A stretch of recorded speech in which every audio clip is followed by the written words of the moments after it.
अर्जुन ने कहा, हे पुंडरीकाक्ष, मैंने श्रावण शुल्क एकादशी अर्थात पुत्रदा एकादशी का सविस्तार वर्णन सुना।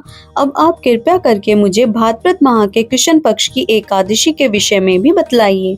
इस एकादशी का क्या नाम है तथा इसके व्रत का क्या विधान है? इसका व्रत करने से किस फल की प्राप्ति होती है? श्री कृष्ण ने कहा, हे कुंती पुत्र, भाद्रपद माह के कृष्ण पक्ष की एकादशी को अजा एकादशी कहते हैं। इसका व्रत करने से सभी पाप नष्ट हो जाते हैं। इस लोक और परलोक में मदद करने वाली इस एकादशी व्रत के समान संसार में कोई दूसरा व्रत नहीं है। अब ध्यान पूर्वक इस एकादशी का महत्व श्रवण करो। पौराणिक काल में भगवान श्री राम के वंश में अयोध्या नगरी में एक चक्रवर्ती राजा हरिश्चंद्र नाम के एक राजा हुए थे।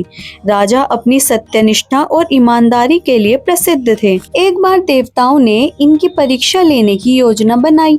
राजा ने स्वप्न में देखा कि ऋषि विश्वामित्र को उन्होंने अपना राजपाट दान कर दिया है। सुबह विश्वामित्र वास्तव में उनके द्वार पर आकर कहने लगे, तुमने स्वप्न में मुझे अपना राज्य दान कर दिया है। राजा ने सत्यनिष्ठ व्रत का पालन करते हुए संपूर्ण राज्य विश्वामित्र को सौंप दिया। दान के लिए दक्षिणा चुकाने हेतु राजा हरिश्चंद्र को पूर्व जन्म के कर्म फल के कारण पत्नी, बेटे एवं खुद को बेचना पड़ा। हरिश्चंद्र को एक डोम ने खरीद लिया जो शमशान भूमि में लोगों के दाह संस्कार का काम करवाता था। स्वयं वह एक चंडाल का दास बन गया। उसने उस चंडाल के यहाँ कफन लेने का काम किया, किंतु उसने इस आपत्ति के काम में भी सत्य का साथ नहीं छोड़ा। अब इस प्रकार उसे कई वर्ष बीत गए तो उसे अपने इस नीच कर्म पर बड़ा दुख हुआ। वह इससे मुक्त होने का उपाय खोजने लगा।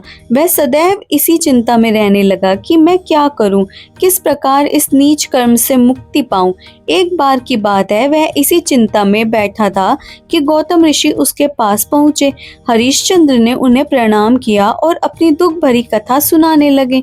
राजा हरिश्चंद्र की दुख भरी कहानी सुनकर महर्षि गौतम भी अत्यंत दुखी हुए। उन्होंने राजा से कहा, हे राजन, भादो माह के कृष्ण पक्ष की एकादशी का नाम अजा है। तुम उस एकादशी का विधान पूर्वक व्रत करो तथा रात्रि को जागरण करो। इससे तुम्हारे सभी पाप नष्ट हो जाएंगे। महर्षि गौतम इतना कहकर आलोप हो गए।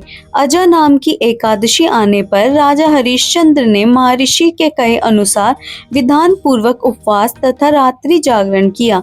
इस व्रत के प्रभाव से राजा के सभी पाप नष्ट हो गए। उस समय स्वर्ग में नगाड़े बजने लगे तथा पुष्पों की वर्षा होने लगी। उन्होंने अपने सामने ब्रह्मा, विष्णु, महेश तथा देवेंद्र आदि देवताओं को खड़ा पाया। उन्होंने अपने मृतक पुत्र को जीवित तथा अपनी पत्नी को राजसी वस्त्र तथा आभूषणों से परिपूर्ण देखा। व्रत के प्रभाव से राजा को पुनः अपने राज्य की प्राप्ति हुई। वास्तव में एक ऋषि ने राजा की परीक्षा लेने के लिए यह सब कौतुक किया था, परंतु अजा एकादशी के व्रत के प्रभाव से ऋषि द्वारा रची गई सारी माया समाप्त हो गई और अंत समय में राजा हरिश्चंद्र अपने परिवार सहित स्वर्ग लोक को गए। हे राजन, यह सब अजा एकादशी का व्रत का प्रभाव था। जो मनुष्य इस उपवास को विधान पूर्वक करते हैं तथा रात्रि जागरण करते हैं, उनके सभी पाप नष्ट हो जाते हैं और अंत में वे स्वर्ग को प्राप्त होते हैं। इस एकादशी व्रत की कथा के श्रवण मात्र से ही अश्वमेघ यज्ञ की फल की प्राप्ति हो जाती है। जय श्री हरि। श्री हरि की कृपा से आपका दिन शुभ हो।